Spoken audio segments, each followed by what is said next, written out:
치면 돼. 우리 저기 개성아님 하게 됐습니다.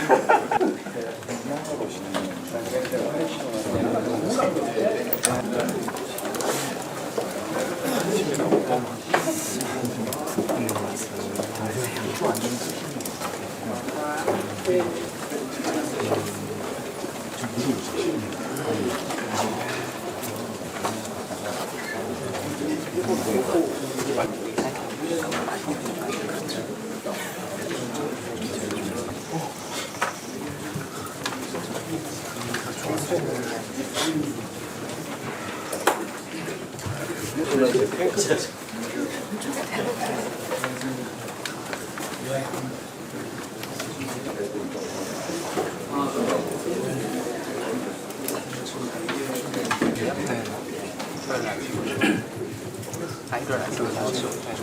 일요일 아침에 차로 가시죠. 맞아요. 그쪽 관이 될 때가 일요일날 회의 준비가 있어요.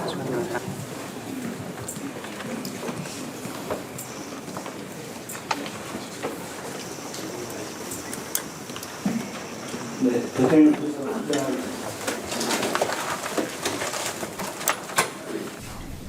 안 해? 오늘 두 번째 또 하나 싶어서. 네, 안녕하십니까. 국정상황실장 김정호입니다. 지금부터 대통령님 주재 제6차 수석 보좌관 회의를 시작하겠습니다. 대통령님께서 모두 말씀을 하신 후에 안건 보고와 토론을 진행하겠습니다. 그러면 대통령님의 모두 말씀이 있겠습니다. 네, 어제 밤부터 오늘 새벽까지 한미 관세 협상 때문에 고생하신 우리 공직자 여러분들 모두 고생하셨습니다. 한미 관세 협상이 최종 타결됐습니다. 이번 협상으로 통상 환경의 불확실성이 상당 부분 해소됐다고 평가됩니다. 한미 양국의 경제 협력 그리고 동맹 관계도 한층 더 공고해질 것으로 기대합니다. 큰 산을 넘었지만 국제 통상 질서 재편은 앞으로도 계속 가속화될 것으로 생각됩니다.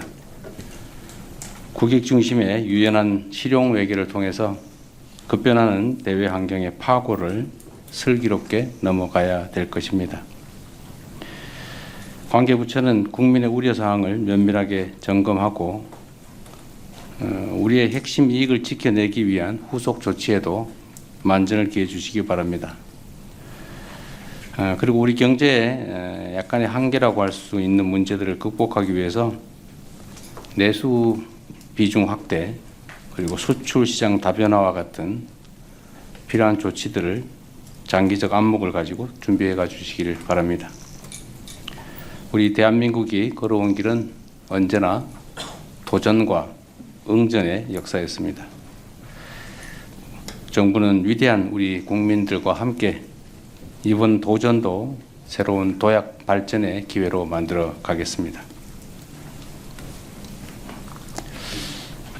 경제의 지속적인 성장은 기업의 혁신과 투자에서 비롯됩니다. 이를 위해서는 범정부 차원의 전폭적인 지원과 정책 정비가 필요합니다. 실용적 시장주의라는 우리 정부의 국정 기조를 중심으로 생산적 부분에 대한 금융 투자 촉진 그리고 재정의 적극적 역할에 만전을 기해 주시기 바랍니다. 이 중에 하나로 규제 혁신에 속도를 내야 될 것입니다. 최근 세계적인 한류 열풍으로 국내 제품에 대한 해외 수요가 급증하고 있습니다. 그런데 여러 장애물 때문에 우리 국민들의 해외 직구는 상당히 늘어나고 있는데 우리 세계인들의 대한민국 산물에 대한 역직구 시장은 성장이 매우 더디다고 합니다. 해외의 역직구 시장이 확대가 되면 사실 우리가 해외에 굳이 나가지 않고도 수출을 확대할 수 있는데 이 부분에 대한 각별한 관심이 필요하지 않을까 생각합니다. 이 해외 역직구 시장 소관 부서가 어디일까요? 이따가 한번 얘기해 보기로 하고, 소관 부서는 각 부처들의 종합적인 대책들을 다 모아서 해외 역직구 시장 확장을 위한 또 대책을 한번 점검해 보도록 하겠습니다. 준비해 주시기 바라고요. 이거 말고도 우리 기업들의 성장을 가로막는 불합리한 관행과 제도들이 많습니다. 지금까지는 허용되는 것들 쭉 기재를 해놓고 그 외에는 못하게 막았는데, 요즘처럼 이렇게 급변하는 세상에서는 사실 민간 영역의 발전 속도를 공공 영역이 따라갈 수가 없습니다. 사실 공공 영역이 허용되는 것들을 다 점검해서 정하게 되면 민간의 발목을 잡는 꼴이 됩니다.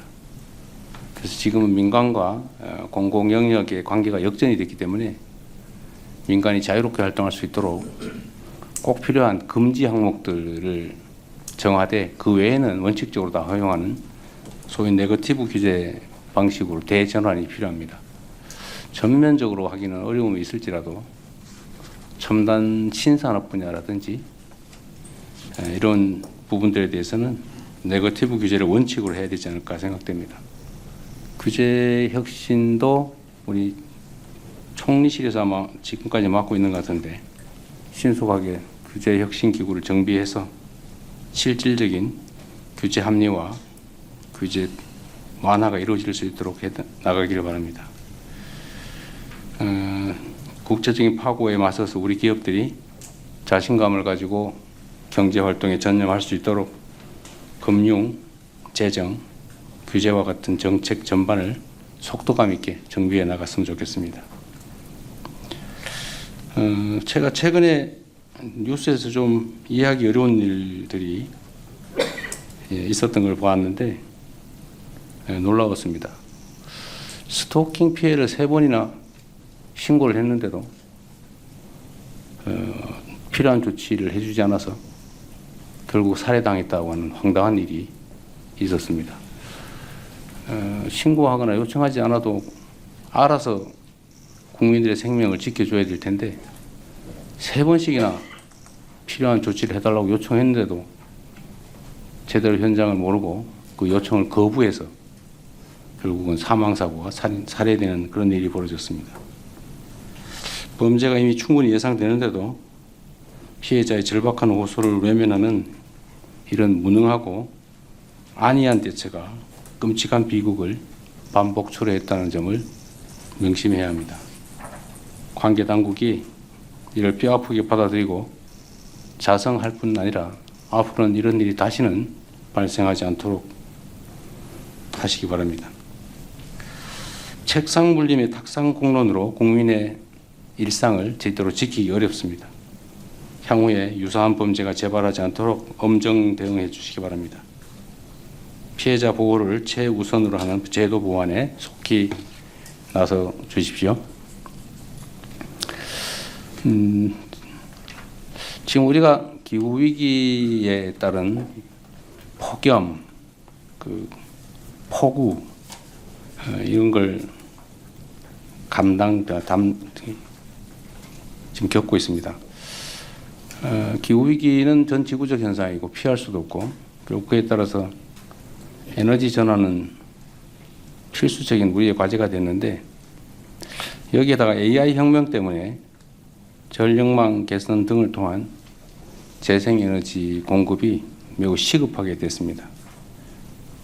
앞으로 필연적으로 늘어나게 될 재생에너지를 중심으로 전력망 인프라의 패러다임을 완전히 새롭게 정비해야 되겠습니다. 관계 부처는 현재 우리 전력 지형의 특성을 충분히 감안해서 장거리 송전의 비효율성을 낮추고 첨단 인공지능 기술을 적극 활용하는 한국형 차세대 전력망 구축 방안을 모색하기 바랍니다. 재생에너지 관련 사업에 지역 주민들이 적극적으로 참여할 수 있는 기회를 보장하도록 조치해 주시기도 바랍니다. 아울러 전국의 전력망을 촘촘하게 연결하는 에너지 고속도로 사업 또한 속도를 내주시기 바랍니다. 에너지 고속도로 얘기를 했더니 일각에서 오해가 좀 있는 것 같아요. 고속도로 그럼 딱 떠오르는 게 다 서울로 가는 길. 근데 이거는 과거 수도권 일극주의, 불균형 성장 전략으로 수도권 집중, 소위 수도권에 몰빵할 때 있었던 도로 형상이지 요즘은 고속도로가 반드시 서울로 가지는 않습니다. 우리가 재생에너지와 관련된 에너지 고속도로라고 하는 것은 지능형 전력망을 전국에 촘촘하게 깐다. 이런 의미지 서울로 가는 걸 길을 만든다. 그런 뜻은 아닙니다. 근데 이게 매우 광범한 오해들이 있어서 꽤 전문가라고 보여지는 영역에서조차 에너지 고속도로 하니까 서울로 다 집중하자는 거냐 이런 비난 비판이 있어요. 혹이라도 오해가 없기를 바랍니다. 에너지 고속도로란 서울로 가는 뻥 뚫린 길이 아니고 대한민국 전국을 촘촘하게 연결하는 첨단 전력망을 말하는 것입니다. 이상입니다.